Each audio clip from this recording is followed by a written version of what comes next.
the how, the what, and the why.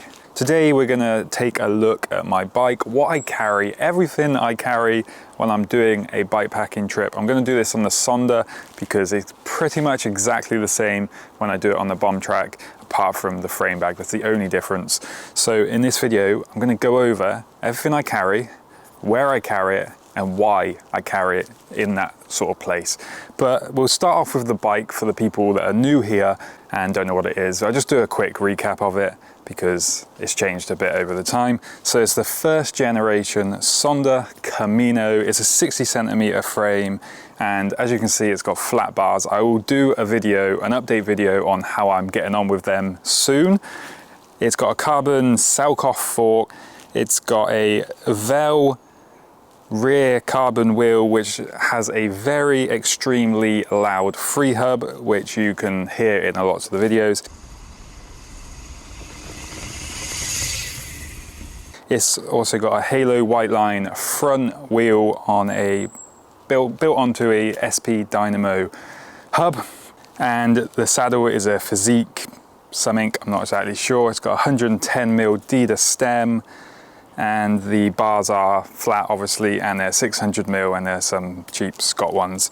The gearing on here is a 1146 and a GXP rival crankset with a force chainring. That is going to be changed pretty soon because that's starting to wear out, and GXP has been discontinued. And it's got a XT rear mech and SLX shifter. Just a quick overview for the bike. Let's go over how I set this bike up for bike packing. Now, I've been doing this a long time, so I only carry what I need. The best thing to know what to take is just to go out on a bike packing trip, take what you believe you need, and just keep an eye on what you actually use. And when you get back, just take all the stuff that you don't use. I am a person that just likes to concentrate on the riding. I'm not that interested in stopping at restaurants and pubs, so I don't really carry too much stuff for doing stuff off the bike. It's mostly just for riding. So let's go over how I set up the bike and with the bags and stuff. I'm a very minimalist, like I say. It's a very traditional type of setup, very simple, very streamlined. So on the back, it's a Topeak backloader. It's a 10-litre version. This is the second one I've had of these. They're pretty cheap. I originally bought the first one for like £35, and now they go for around £45–50. On the frame side of things, it's basically a long top tube bag, and I'll get into why I have a long top tube one, because I don't really need it for if I wasn't filming these rides. And also a Blackburn frame bag. Now this is deliberately designed to be slightly smaller for my frame, so I can carry one big, it's just under a litre, it's nearly a litre of water there. And on the front I have the Ortlieb. It's also a 10-litre roll top bag. They do it in a bigger one, but the 10-litre is pretty much perfect for me. And I brought this, must be about 2 years ago now, and it has finally kind of broken, not on the bar straps or anything, but just on the bit that holds the head tube. That is the first bit on these type of bags that always goes. It doesn't matter how good the quality, how much you spend, that's always, in my experience, the first thing that goes. And I also have a very extremely cheap bottle holder, stem bag, whatever you want to call it. I mean, it's so cheap, it literally tells you what it is. It says bottle holder on it. It was just an eBay special. It was like £8, I think, but it's great. And I'll go into slightly electronics as well, because I know people are always sort of interested in that. I use a Garmin 830. It's still going strong. I brought it secondhand after I hated the Woohoo Element Roam, and that is basically constantly on charge. It doesn't need to be, but I just figure if I'm riding them, that's the main thing that I want powered on. So I just constantly have it on charge while cycling using the Synwave Revolution, which did fail on me on a recent trip on the Pictish Trail, but I managed to get it working. I snipped the cables shorter, rewired it, cleaned it all up, and it's been working again since. And my lights are constantly running. You'll probably notice this even in the summer. They are on the dynamo also.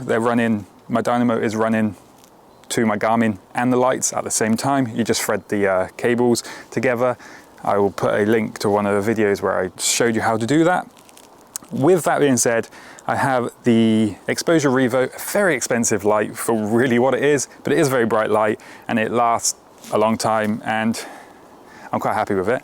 Although it is the second one I had because I did have to warranty the first one for it to stop working.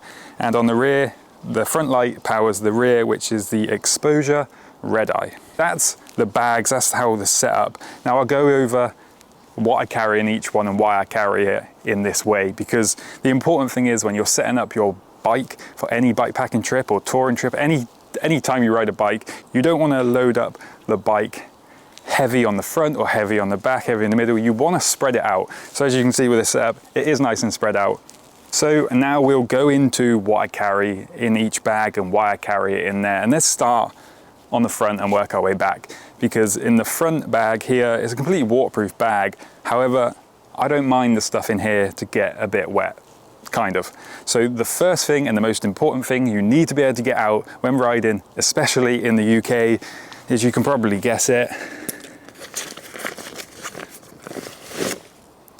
is a waterproof jacket. And this is the Patagonia Torrent Shell 3-layer. It's been a great jacket for me. I've had it for, it must be 2 or 3 years now. And yeah, it's still going strong. It's got a few scuffs here and there where I've had little crashes, but it is, I would say, 90% like waterproof. The only time you really find that you kind of get a bit wet through this jacket is if you forget to zip up the pit zips, or it's just coming through the hood. But apart from that, it's just been a really good jacket. Now, I don't like buying specific cycling jackets because I like to use my stuff while I'm not on the bike. I don't want to have a cycling specific jacket and a bike packing jacket because they're expensive, and one jacket for me is plenty. So there's 2 more things in here. Well, one more thing is the tent. Sometimes in the winter, the wetter months, if I know I'm going on a trip that's gonna be absolutely hammering it down, Wales normally, I will have a tarp in here as well. It's just a cheap one. It's just like I can use it as a ground sheet, but I can also just set it up above me if I need to get off the trail and get out of the wind and rain for a little bit every now and again. So in here, the first thing you'll pull out is the outer part of the tent. So this is still the tarpster. I am not a huge fan of this tent, but I'm the type of person that will use something until I destroy it instead of just replacing it. So the reason that one is the first one you'll pull out of my outer bag is when I'm setting up the tent. If it's raining, I can set up the outer of this one first. And then tent pegs, just the ones that come without kit and all the ones I've accumulated over the years. And finally, the inner of the tent. Now, I do keep the inner and the outer separated by a dry bag. This is just the one that came without kit. Sometimes if it's a really wet trip that I know I'm going on, then I will actually put this in a thicker dry bag where it stays completely dry between, because the outer tent is sometimes wet and you can't get it all dry before you set off in the morning. Sometimes it's raining, sometimes it's just too wet, and I'm not going to sit around waiting for a tent to dry. Definitely my recommendation is to separate the inner and the outer, because the inner is more important to keep dry than the outer, if you've got a 2-piece tent at least. So that's everything that's in the dry bag in the front. I do have the pole for the tarpster. It's not the Alp kit version of this ram counter gear one. I did have this pole in a version that clips down into 5 pieces, but if you watched when I was in the Yorkshire Dales Divide route, I think it was, I managed to snap it when I clamped it down, and it broke because it's carbon, it splintered. But yeah, so I had this one because when I brought that tent, I brought both of them anyway. This one's been pretty strong. It does feel a bit stronger actually, just because there's not as many flexible points in it. I don't know, but it's going all right.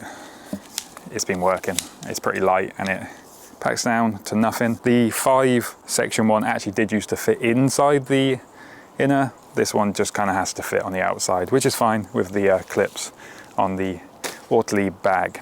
Move to the very cheap, beautiful purple bottle holder, as it literally tells me what it is. Now, I'll tell you one thing, the bees love this color. They're constantly landing on it. So in here, it's pretty much just, well, it's a filter. It's my water filter normally. If my water filter's not in there, then it's just some food, but I have the Katadyn Bee Free, could do with getting a new actual water part of it.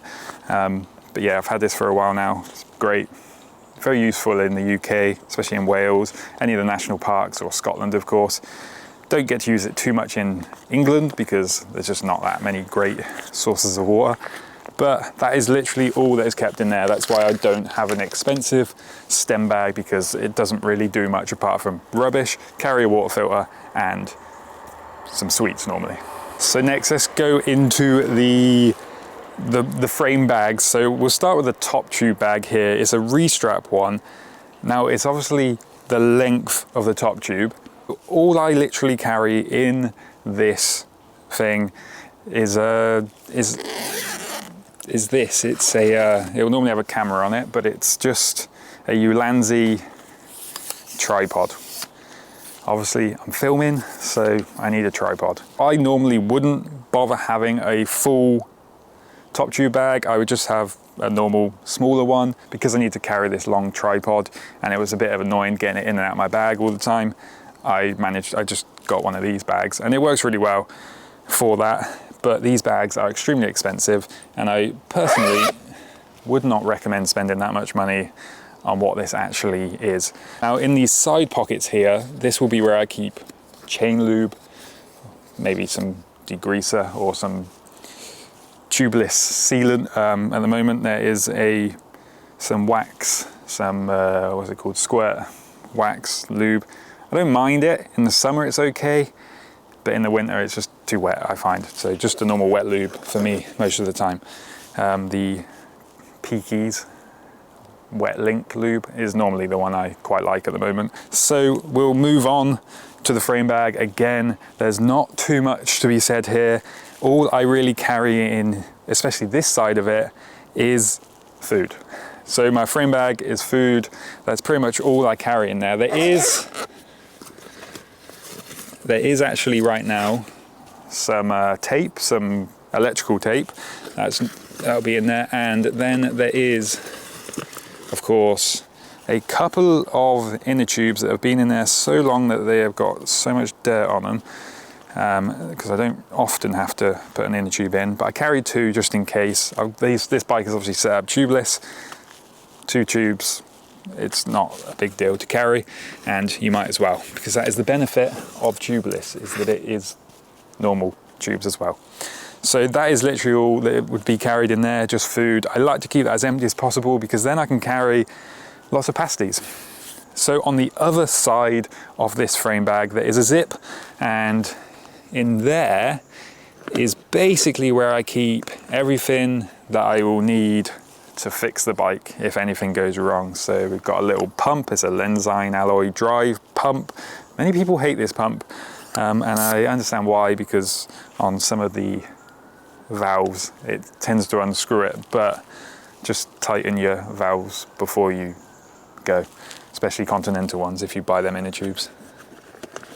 In this little plastic bag, again, it's just stuff to fix the bike. So we've got a puncture repair kit slash a tubeless repair kit.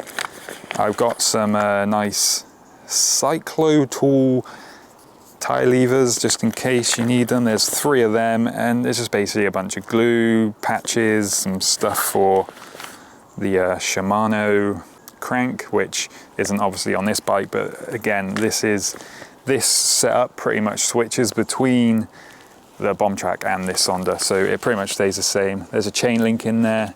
There's my Allen keys that no longer have the tie levers attached to them, and also some nice colourful zip ties. I think that is everything in there. Oh no, there's some more stuff.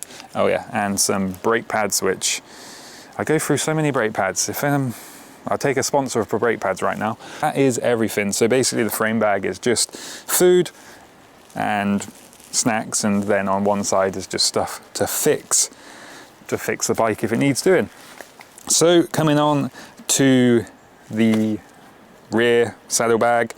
Now, the reason I like this bag, or this style of bag, I should say, because this one has one slight flaw, is the outer, although protects the inner dry bag from the dirt, what it doesn't do is really keep it dry. It keeps most of the water out, it'll keep a shower off of it, but if it is hammering it down the whole day, the inner bag will be wet. It doesn't really matter because it's just an inner bag, but I wish they had just, when they had updated this bag, they just made it completely waterproof on the outside, but they seem to have just decided to go down the route that it's like a pouch that holds the inner. So on the inner here is everything I want to keep dry. Everything here has to stay dry. So although the outer bag doesn't keep this inner bag dry, this inner bag is completely waterproof. It has a nice valve where you can suction it down to make it nice and small, and everything in here is basically what I'll need at camp. I never really need to go into this bag while I'm actually bike packing until I get to camp. Open it up and let's have a look what we have in here, shall we? In here we have the first thing, which is quite useful when you get into the tent, or for me often, most of the time I use this is when I get to a train station. And that is my lovely, very bright red, I don't know how to pronounce this name. I like to joke and say it's called a Vajern, but it's obviously not pronounced Vajern. It's a nice down jacket. It's very, very warm. I will sleep in this in the colder months, as well as in my sleeping bag, just to top up any warmth. Quickest thing, you know, if it's really, really cold, or I just get to the campsite, or I'm waiting around to set up camp. Sometimes that happens in the UK with wild camping. You've got to wait around a bit till it gets dark. I'll be honest, it's not the best color for wild camping because it's very bright, but I don't really care. I love it. The next thing in here is the sleeping bag. Now, this is the winter sleeping bag. I've just changed over to this. Probably didn't need it on our last trip because it was just so bloody warm. But this is the Alpget Pipe Dream 400. I've had this now for, must be 3 years. It's still going strong. I've had a few issues with this, nothing major and nothing I couldn't fix. I managed to rip it in my tent one night, and I managed to sew it up with a sewing kit I had on me, luckily that time. Not a very good job. It was dark, but yeah, it's still good. I would happily sleep in this on the ground with no sleeping mat down to a -3 or 4, probably even -5, and I'd still be pretty toasty warm as long as I've got my down jacket. So that's the Pipe Dream 400. As you can see, it all fits into this little bag. This is a 10-litre bag, so yeah. Next thing in here, this is a little t-shirt. I've been wearing this quite a bit recently because my beloved blue one had to be cut off me when I broke my ribs. This is, I don't know how you pronounce this one, Fon. It's like John, but Fon with an F. So this is a really, really lightweight. It's really a base layer, but it's really good for, especially for the summer, and it packs, look at that. Just packs down to nothing, and it's quite a cool color. It's nice and green, but yeah, absolutely tiny. That's just one of the t-shirts that I'll carry in there. I'll probably wear in something like this, either that, this, or another one in here, if it's still in here. The next thing, yeah, this is a new one. This is kind of to replace my blue one that got cut off me. Is a Keep Smiling Adventures one. Currently, these aren't available to buy or anything. I've just been playing around to see if I can find something that is good value for you guys who want to support the channel. Currently, I'm not in a position to quite do that yet and to figure it out, but if they become available, keepsmilingadventures.com will be where you can buy them. So this is kind of just a polyester one. It's pretty comfortable while riding. It dries pretty quick. It's quite light, and it's got my logo on it. And it packs down. Not quite as good as the Fon one, but pretty close, to be fair. Not bad. That was the thing. I want it to be packable, I want it to be light, I want it to be functional while you're cycling, but for a good price for you. And then in here, we will have, this will be a spare pair of bib shorts. So yeah, another spare pair of bib shorts there. These are actually from All Mountain Adventures, Nathan. I haven't brought these, he did give me these. They've been pretty good. They have a pocket on the side, which is nice.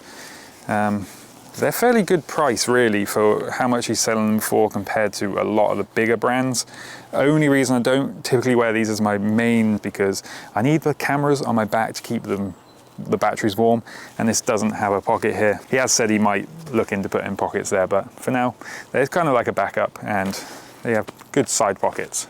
These are my sleeping socks. You can get, I think they're called booties. They're basically just like slippers for your tent. I kind of prefer the socks though, to be honest, because I have big feet.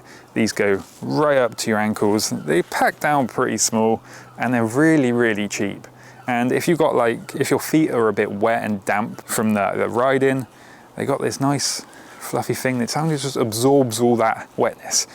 They do take ages to dry though, so you definitely don't get them too wet. And then pretty much all that's in here now is just socks. Now these changes depend on how much wetness is going to be. Right now there's 3 pairs of socks in there, plus the pair I'd be wearing, plus a sleeping pair.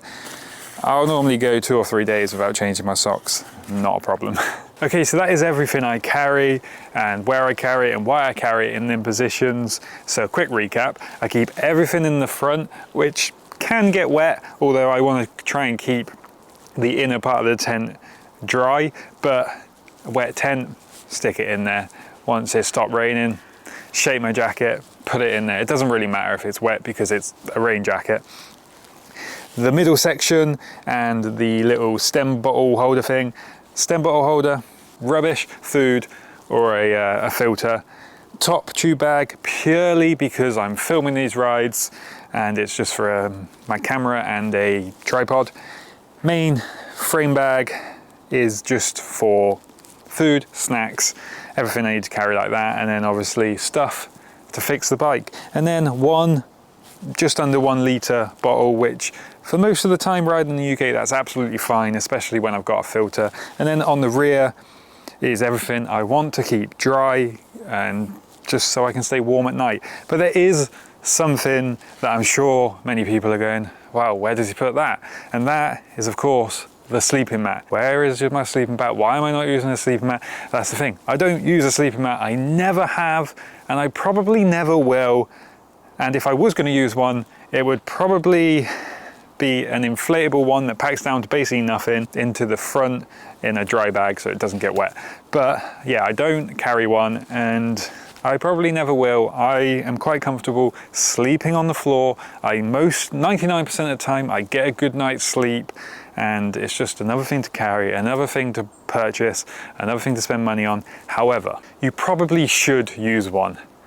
The purpose of a sleeping mat is to reduce the heat you lose from the ground. I just, for some reason, don't need it. I'm warm when I'm sleeping, but most people will find it cold if you're not using one. So that is everything I carry. That's why I carry it. And I hope you enjoyed this video. And until next time, keep smiling, enjoy the adventure. Peace. It's a beautiful world out there. Just don't